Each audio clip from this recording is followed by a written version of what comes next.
Hello, class, and welcome to our week on human resources management. This week we'll talk through a few different things, and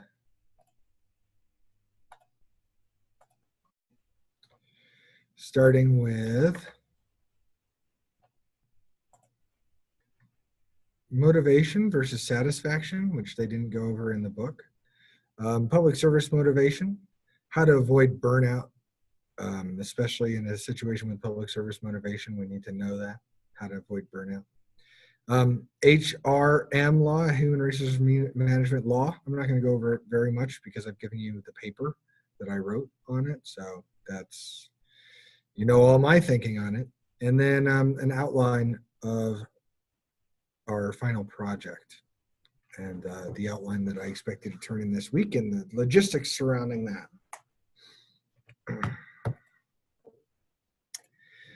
So first, let's talk about the difference between motivation and satisfaction. They sort of touch on this in your chapter in the Renz book about how satisfaction and motivation are different things, but they don't really tell you how. So I'd like to dig in a little deeper and talk about Herzberg's hygiene hypothesis. And basically, Herzberg says that this woman here may look like she's happy, but she might not be motivated and vice versa, especially if she doesn't feel like she's got her basic hygiene needs met. In particular, he says that hygiene is related to satisfaction, and motivation is related to something else, motivating factors that go beyond hygiene. You can't have motivation, and you can see that she doesn't, unless you're satisfied, right? She looks satisfied, but maybe that's something else, and we'll talk about that in a moment. In order to have basic hygiene in the workplace, you need things like clean toilets and enough toilets and nice workstations where people can actually feel like they can get to work. You need to have sick leave available so that they can take the time that they need to recover from diseases, and you need to offer personal time. These are things that can increase the satisfaction in a workplace. Telecommuting has been shown to help with satisfaction, as has salary increases. But we're not sure if salary increases are more about hygiene or motivation. A lot of people try to use them for motivation. They haven't worked. Giving people salary increases because they work harder or better or whatever, that doesn't seem to be as effective as giving them some sort of an advancement or promotion within the organization. And that gets us into motivation, right? And motivation, promotions, achievement, recognizing people's achievement, proper tools to do their job. They need that in order to be motivated. They'll be perfectly satisfied if you don't give them the proper tools. Oftentimes the satisfaction is tied to their not having a lot of expectations, right? So giving them a sinecure, which means a job where they get paid to do nothing, right? They would be happy if they just had a sinecure, but they're not going to be well motivated. Camaraderie helps a lot. And that whole thing we're talking about, mission and organization fit and embeddedness that they talk about in the HR chapter, that's all motivation stuff. And motivation does matter. It matters a great deal. But because of public service motivation, which they also discuss, how nonprofits have this internal motivation factor where people get motivated more, sometimes the issue isn't motivating people too little, but motivating people too much so that they burn out. And that's when you need more hygiene. The more motivation you get, the more hygiene you need to keep those people happy and not burning out. So let's talk about public service motivation next. Public service motivation has been theorized quite a lot and studied quite a lot in public administration.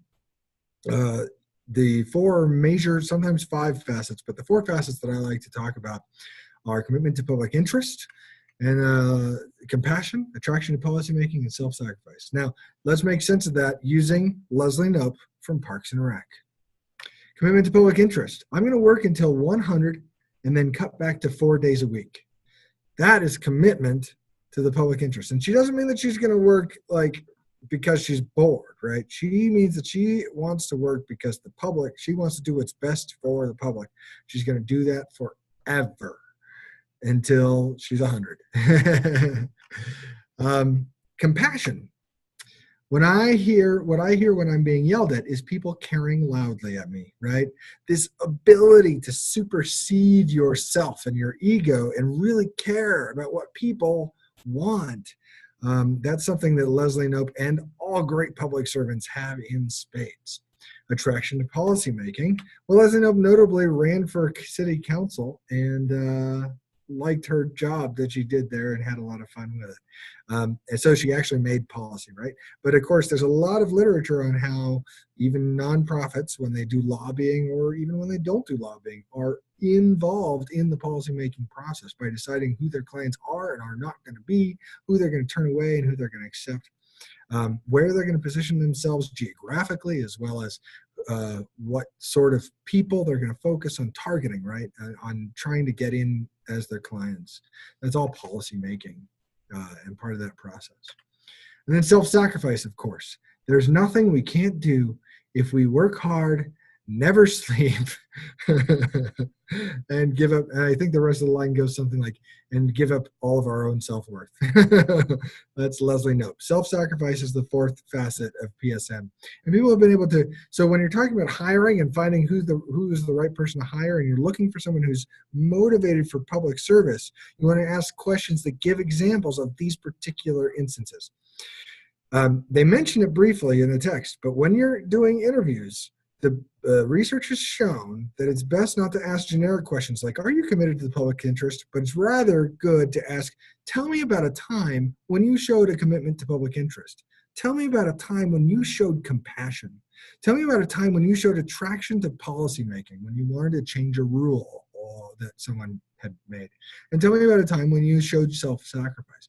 That, if you can get the specific instances, and sometimes multiple of each specific instance, that's when you're really doing the best job interviewing, although it's sort of debatable how good a job interviewing does at predicting very much.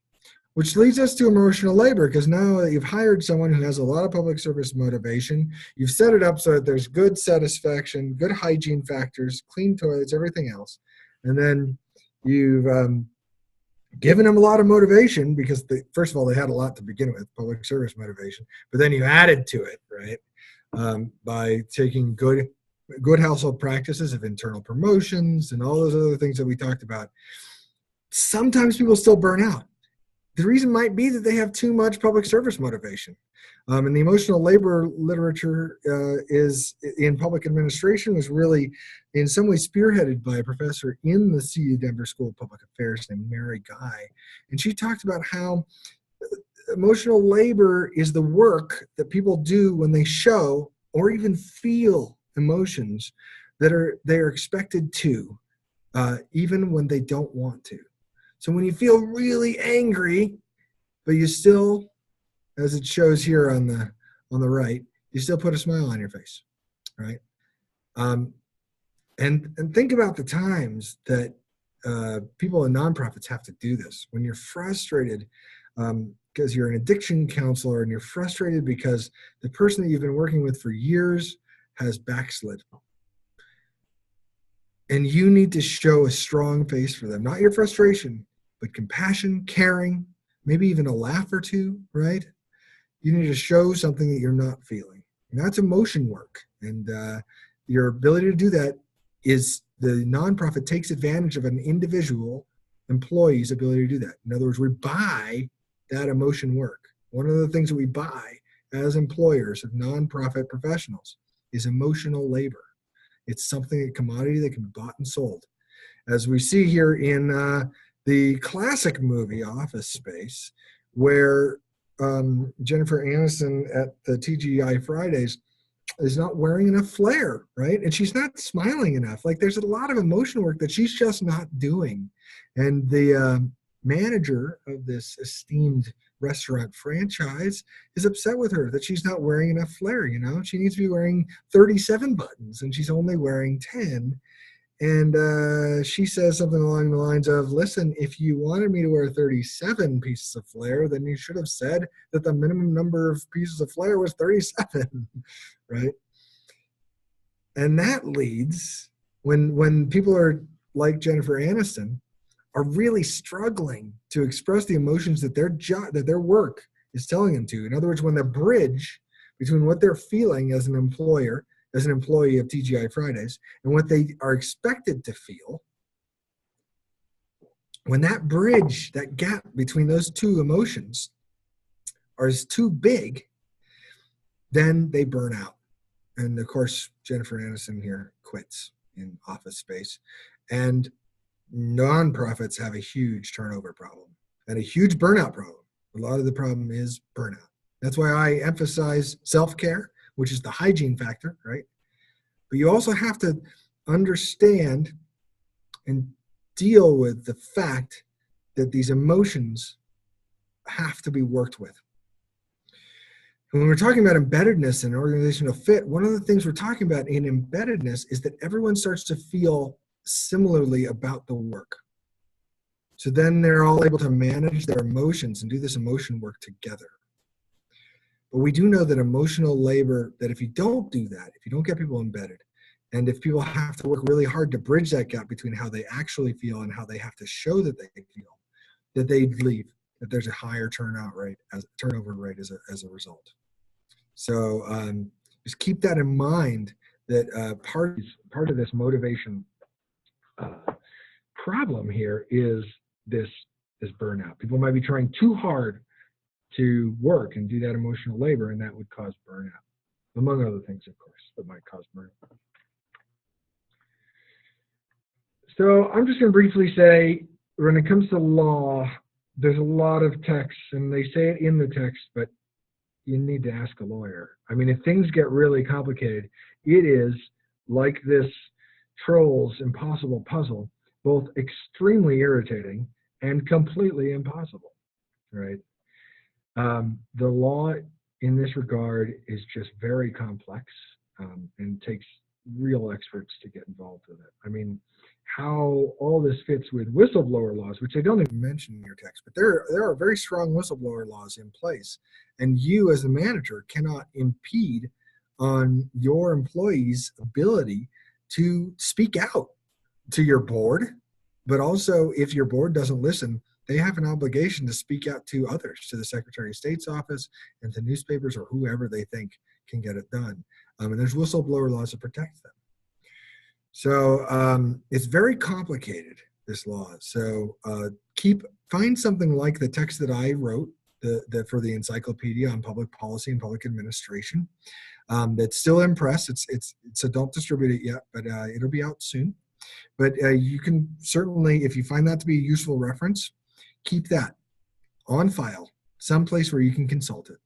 And then what that's telling you to do is whether or not you should consult a lawyer, really. Not whether or not there's a problem, because if there's any problem that you spot, consult a lawyer, all right? But find a text like that. It doesn't have to be mine. It can be the one from Denhart and Denhart, which I won't be assigning for this week because it's just too long. It's like 40 pages on top of everything else you're doing this week. I said 40 pages was too long, but it's a very good text. It's available in the area library. And they have a good section there too. Also, Freys, F-R-E-Y-S-S, has some good stuff. Here's this. Burke and Cooper is a good book that has a good legal section on HR management and in nonprofits in particular. So just ask a lawyer in the end. But find a good text that you can refer to, and then if you need to, don't hesitate. Don't hesitate to spend that $50. It'll save you thousands in the long run. All right, so next week, this week and the end of the week, we're going to start turning in the nonprofit plan. This time I only want an outline. I'm not putting a page limit on it because the outline can be as long or as short as you need for it to make sense. The final nonprofit plan is going to be 10 pages or less. So please don't make it more than 10 pages because that'll be very hard for you to cut in the long run, especially because you'll want to include things like the budget, maybe the financial plan in terms of where your money's coming from. You'll want to include those in your nonprofit plan. This is not really a strategic management plan. It's you can think of it that way. You can even write a strategic management plan if you're familiar with it. But I'm not a big believer in strategic management plans, as you saw when I assigned you the Mintzberg article called The Past and future of strategic management or strategic planning, it can be a helpful way to think about things, to think that you're thinking strategically and about long-term goals, right? That's helpful. But there's a lot of rules that go into some of these strategic planning processes that are not, first of all, not helpful, and secondly, not necessary. So don't think of it as a strategic management plan. Think of it as a nonprofit plan, a plan to guide all aspects of your nonprofit. And this should be a new nonprofit that you're making up on the spot, or that you've been thinking about making up for the last 10 years or something like that. But it shouldn't be a nonprofit that's already in existence. Okay, it should be something that you're designing so that you're not constrained too much by reality, but rather by your newfound understanding, I hope, of nonprofit management and your ideas for helping the world and your public service motivation. The necessary parts of this plan include an introduction that should be less than a page, maybe a half a page of an introduction. Walk me through the process of creating a 501c3, including creating basic organizational documents. I will ask for your bylaws, but they're not going to be part of the nonprofit plan. They're just going to be sort of on the side, just so that I can see them. Budget and finances. I want a good description of the budget and finances. I want to know about what programming you're going to be offering, and there should be at least 2 or 3 programs. One program does not a nonprofit make. That's a program that you could fold into a pre-existing nonprofit, right?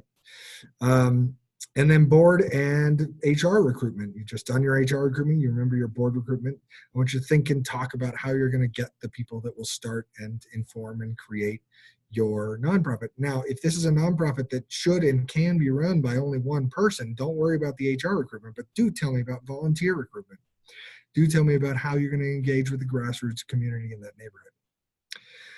For the best and highest grade in this particular assignment, I'm going to be looking for 3 big things. Vision, which is to say, this should be a cool idea, right? It should be something that's really going to have an effect, and that you think you can actually do, and that is going to be a bigger impact than just the programming that you're doing, right? That it's going to have a societal impact of some kind. And I want you to think about what that societal impact will be and talk about it. What are the possible downsides? That'd be really important to knowing. In your vision, I want to know, what are the possible downsides to society at large, and how are you going to remediate those, right? When we were talking about nonprofit ethics, we were talking about a lot of possible downsides that we need to be careful about, okay?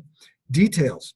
I want the right mix of details, not a bunch of details that don't make any sense in the big picture. I want just enough details to see that you've thought about how each part of the process is going to work, but leave the tiny details to the future, to your staff when they run it, to your board, to your volunteers. And then I want some long-term thinking. I want you to think 5 years out. Where is this nonprofit going to be 5 years after it applies for 501c3 status? There are 3 weeks left in this course after this week. So yeah, we're pretty close. I mean, really all you're doing is your nonprofit plan and a couple of minor assignments. After this week, you're going to turn in, the next week we'll talk about volunteer management and grassroots nonprofits. I'm a community organizer. Getting volunteers in grassroots settings is what I did. And I loved that job. That was my favorite, with 4 exclamation points.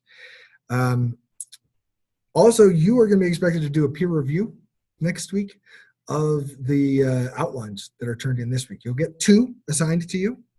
And each of those peer reviews, I'd like you to turn them in by the end of next week. So you have a week to give some comments and some feedback on 2 other people's outlines. You'll remain anonymous. So you can be honest about this stuff, but don't, if I do get word of someone being cruel or whatever, bullying at all, then we'll be having words. But I'm sure you won't, because everyone's been really professional and wonderful. So I don't think that's going to be an issue. Diversity, then the week after that, we're going to look at diversity. I write oftentimes on whiteness and masculinity. I just submitted a paper, actually, that's in press now on whiteness and masculinity in nonprofits. So it is also my favorite, but only with 3 exclamation points. So I guess I don't quite have as much fun with it, because now it's most of my work now is this stuff, which is fun. And faith is really important, because a lot of nonprofits are based in churches. So it's really important to know, for the larger context, how faith affects the nonprofit world. Week after that, we do a little conclusion, and you turn in your self-care reports, which will just be 1 to 2 pages. I'm talking about 500 to 600 words, maybe 700 words tops, where you do that. You give me your self-care report, and then turn in your deliverables, whatever those deliverables were to be, photographs, scan pages, whatever your deliverables were in the first instance. And last, you can turn in your final projects the week after that. No classes after that. So there's only 3 classes left, and then you turn in your final projects on May 11th. All of your rewrites are due on that very same day. I don't know if you know Magic School Bus, but that's our dude taking phone calls at the Magic School Bus because of all the inaccuracies in the science that they got wrong. Well, give me a call, 970-236-6311. Or you can text me at that same number, and I do try to respond fairly quickly, as I think many of you have found. So thanks a lot, and enjoy the rest of the course.